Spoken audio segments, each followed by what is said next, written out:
আলবিসেলেস্তেরা যেন টানা দ্বিতীয়বারের মতো ফাইনালে। এই দলটি যেন উড়ছে রীতিমতো। এই দলকে থামানোর কে আছে? কেই বা থামাবে লিওনেল মেসিকে? লিওনেল মেসি যেন শুধুই গোল নয়, অ্যাসিস্টেও দিন দিন ভয়ানক হয়ে উঠছেন। শিরোপা জিততে এই দলটির আর মাত্র এক ধাপ বাকি। বিশ্বকাপের সেমিফাইনালে ইংল্যান্ডকে 2-1 গোলে হারিয়ে টানা দ্বিতীয়বারের মতো বিশ্বকাপের ফাইনাল নিশ্চিত করেছে আর্জেন্টিনা। সিনট্যাক্স রিচার্জেবল ফ্যান দিচ্ছে টানা 7 ঘন্টা ব্যাকআপ। রোমাঞ্চকর এই ম্যাচ শুরুর আগেই যেন আবেগঘন প্রবেশ তৈরি হয়েছিল আর্জেন্টাইন ফুটবলারদের মাঝে। ম্যাচ শেষে একটি সাক্ষাৎকারে মেসি জানান, অবিশ্বাস্য একটি অভিজ্ঞতা ছিল। জাতীয় সঙ্গীতের মুহূর্তে আমরা বিশেষ অনুভূতি পেয়েছি।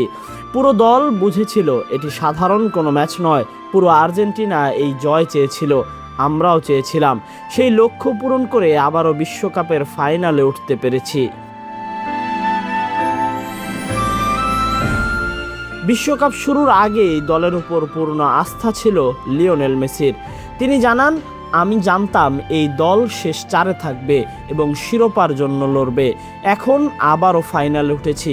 টানা 5টি বড় টুর্নামেন্টের ফাইনাল এবং টানা 2টি বিশ্বকাপের ফাইনাল, এটা সত্যিই অসাধারণ অর্জন। সমালোচকদের উদ্দেশ্যে মেসির স্পষ্ট বার্তা, এই দল আমাকে অবাক করে না।